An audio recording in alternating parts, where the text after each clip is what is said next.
اب آپ کے والد کون تھے؟ امام حسین علیہ السلام. آپ کی والدہ کون تھیں؟ حضرت لیلا. آپ کے نانا کون تھے؟ ابو مرہ. نانا کے والد کون تھے؟ عروہ ابن مسعود. حضرت علی اکبر کے نانا کے سگے چچا زاد بھائی کون تھے؟ آپ کو تعجب ہوگا، حضرت مختار ثقفی رضوان اللہ تعالی عنہ، جن پہ آج کل فیشن ہمارے یہاں چلنے والا ہے شاید کہ اب ان کی مذمت بھی ہوا کرے گی مجلسوں میں، اب ان کی توہین بھی ہوا کرے گی.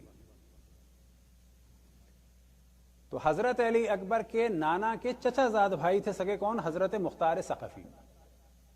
پر حضرت ام لیلا نہیں، لیلا. بعض جگہ ان کا نام ہے ام لیلا، بعض جگہ ان کا نام ہے صرف لیلا. تو جناب ام لیلا یا حضرت لیلا کے والد تھے ابو مرہ. ابو مرہ کے والد تھے عروہ ابن مسعود. عروہ ابن مسعود کے بھائی تھے ابی عبیدہ، ان کے بیٹے تھے کون؟ مختار، حضرت مختار رضوان اللہ تعالی علیہ، اور ان کے بیٹے تھے ابو مرہ. تو یہ ان کی رشتہ داری ہے، کیونکہ یہ سب کے سب تھے کہاں سے؟ ثقیف سے، ثقفی تھے یہ.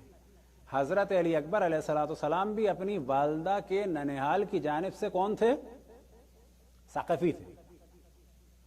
اب یہ جو ہم نے نام لیا اتنے اوپر تک چلے گئے، جناب عروہ ابن مسعود. عروہ ابن مسعود کے بارے میں یاد رکھیں کہ رسول اللہ صلی اللہ علیہ وآلہ وسلم نے ان کے بارے میں ارشاد فرمایا کہ یہ تمام لوگوں میں سب سے زیادہ شباہت رکھتے ہیں حضرت عیسیٰ علیہ السلام سے.